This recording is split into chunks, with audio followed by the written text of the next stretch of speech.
মুভিটা ভালো লেগেছে বাট মনে হয়েছে একটু লো বাজেটের। ওনাকে নিয়ে থেরাপি দাও, ডিমের থেরাপি। আমার রুচি থেকে এখন ডিম চলে গেছে। কোনো কপি বলতে কোনো কিছু নাই। টুইস্ট আছে, হ্যাঁ টুইস্ট আছে। ইমপ্রেস হয়ে গেছি শাকিব খানের। আমরা এরকম শাকিব খানই দেখতে চেয়েছিলাম। সবার চাহিদা কেউ পূর্ণ করতে পারবে না। দিন দিন দেখছি সাকিবকে, সে যেন তার নিজেকেও ছাড়িয়ে যাচ্ছে। মাথা খারাপ। খুবই ভালো ছিল। এখানে নতুন কিছু আমরা পাইনি আর মুরব্বি ফ্যামিলিকে নিয়ে এত ফাইটিং দেখলে মানুষের পোলাপান কোনো কিছু শিখবে না। সামনে আরো ভয়ঙ্কর ভয়ঙ্কর জিনিস ঘটবে। যে পরিমাণে অডিয়েন্স পাচ্ছি এর চাইতে বেশি আসলে এক্সপেক্টও করি নাই। বড় পর্দায় আসলে ডিফারেন্ট কিছু একটা করতে চেয়েছিলাম। এবারের ঈদুল আজহায় 170টিরও বেশি প্রেক্ষাগৃহে লড়াই করছে সর্বমোট 6টি সিনেমা। তাণ্ডব, উৎসব, ইনসাফ, এশামাডার কর্মফল, নীলচক্র এবং টগর। তারকাবহুল এবং বৈচিত্র্যময় এই সমস্ত সিনেমাগুলো দেখতে হলে ভিড় করছেন সিনেপ্রেমীরা। ঈদের দিন প্রেক্ষাগৃহে তুলনামূলক দর্শক উপস্থিতি কম থাকলেও দ্বিতীয় দিন থেকে সিঙ্গেল স্ক্রিন থেকে শুরু করে মাল্টিপ্লেক্সগুলোতে উপচে পড়া ভিড় লক্ষ্য করা যায়। ঈদের এক সপ্তাহ শেষ, এক সপ্তাহ পরে এসে বাংলা সিনেমা কেমন চলছে, বাংলা সিনেমা এখনও দর্শকদের চাহিদার শীর্ষে রয়েছে কিনা সেটি জানবো মাল্টিপ্লেক্সগুলো ঘুরে। সঙ্গেই থাকুন। তাণ্ডব দেখলাম শাকিব খানের, কেমন ছিল মুভি? ভালো লাগছে। পরিবার নিয়ে এনজয় করার মতো? হ্যাঁ, এনজয় করার মতো একদম। তুফান এবং বরবাদ দেখার পরে যে এক্সপেকটেশনটা ছিল তাণ্ডব নিয়ে, সেটা কি ফুলফিল হয়েছে? হ্যাঁ, একদম 100%। আপনার কাছে কেমন লেগেছে সিনেমা? ভালো। ছবিটা দেখার মতো। সুপারস্টার সাকিব খানকে অনেক ধন্যবাদ এত সুন্দর একটা ছবি করার জন্য, সাথে রায়হান রাফি ভাইকে। বাংলাদেশের সিনেমা নিয়ে অনেকে বলেন যে বাংলাদেশের ম্যাক্সিমাম সিনেমা পরিবার নিয়ে দেখার মতো না, আবার এখন যে সিনেমাগুলো ভালো করছে সেটা নিয়ে অনেকে টুকটাক সমালোচনাও করছেন, বলছেন দক্ষিণী সিনেমার কপি। আপনার কাছে এমনটা মনে হয়েছে কি? না, এমনটা কিছু মনে হয়নি। আপডেট সব কিছুই হবে, সিনেমা তো আপডেট হবে, এটাই আমরা আশা করি। এর চাইতে আরও ভালো মুভি হবে। তো কোনো কপি বলতে কোনো কিছুই নাই। সিয়াম এবং নিশো, ওদের দুজনের এন্ট্রিটা খুবই ভালো ছিল। দেখার মতো। আমার কাছে মনে হলো যে বাংলাদেশে এটাই প্রথম।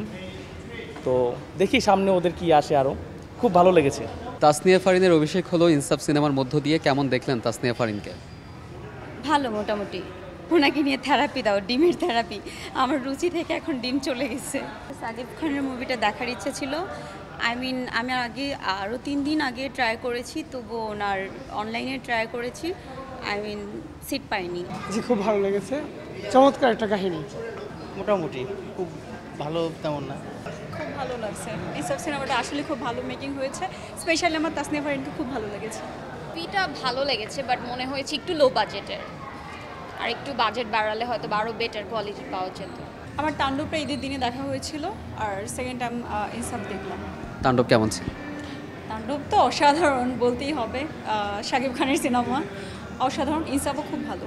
আর নীলচক্র দেখার ইচ্ছা আছে, উৎসব দেখার ইচ্ছা আছে। এই তো অডিয়েন্স হিসাবে বলবো যে আমরা এরকম শাকিব খানই দেখতে চেয়েছিলাম, এবং দুর্দান্ত। ওনার জায়গা থেকে আমি বলবো যে এরকম আর্টিস্ট আমাদের আরও দরকার।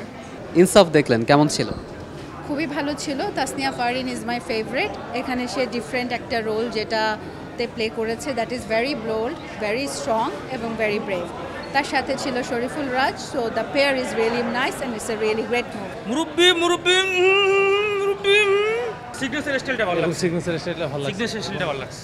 ডান্স যে স্টাইলটা ছিল এটা খুবই একদম হলের মধ্যে এমনভাবে ক্রাউড ছিল যা বলার বাইরে। আমরা দিন দিন দেখছি সাকিবকে, সে যেন তার নিজেকেও ছাড়িয়ে যাচ্ছে, একটা ভিন্ন মাত্রায় চলে যাচ্ছে।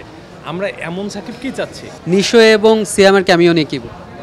চলচ্চিত্রে এগুলো আমরা হয়তো হলিউডে দেখছি বা আমরা তামিল মুভিতে দেখছি, এরকম ক্যামিও আছে, বা সালমান খানের ক্যামিও দেখছি। আমরা বাংলাদেশে ফার্স্ট টাইম দেখলাম এরকম ক্যামিও, খুবই ভালো লাগছে। ক্যামিওর ক্ষেত্রে আমার একটা বিষয় আছে, সিয়ামকে যেভাবে রায়হান রাফি এক্সিকিউশন করছে, just mind blowing. Shakib Khan মানেই তো নতুন কিছু, সাকিব খান মানেই হচ্ছে ভালো লাগা। মাথা খারাপ। সাকিব খান অনেক সুন্দর ছিল, অনেক খুবই ভালো ছিল, খুবই সুন্দর। এই সিনেমায় যে ঘটনার কথা বলা হয়েছে, বাস্তবে যে এইভাবে ঘটতেছে এটা কিন্তু আমরা জানি। সেই জন্য এইখানে নতুন কিছু আমরা পাইনি আর। অসাধারণ, খুব সুন্দর ছবি। অনেকদিন পর ভালো ছবি দেখতেছি। অনেক সুন্দর, অনেক ভালো লাগছে। আমি আসলে ইমপ্রেস হয়ে গেছি শাকিব খানের। এই অনেক পরিবর্তন আসছে ওনার মুভিতে। ধন্যবাদ।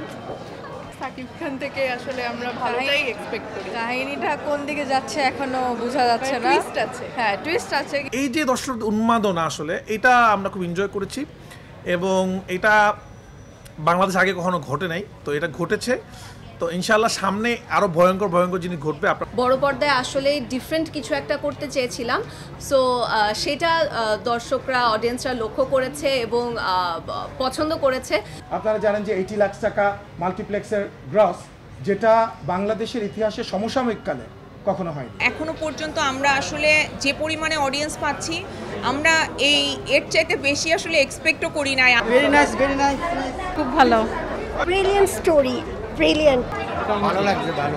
জাস্ট ওয়াও ভাইয়া, ভালো ছবি, খুব ভালো। মোটামুটি ভাইয়া ভালো ছিল, ভালো।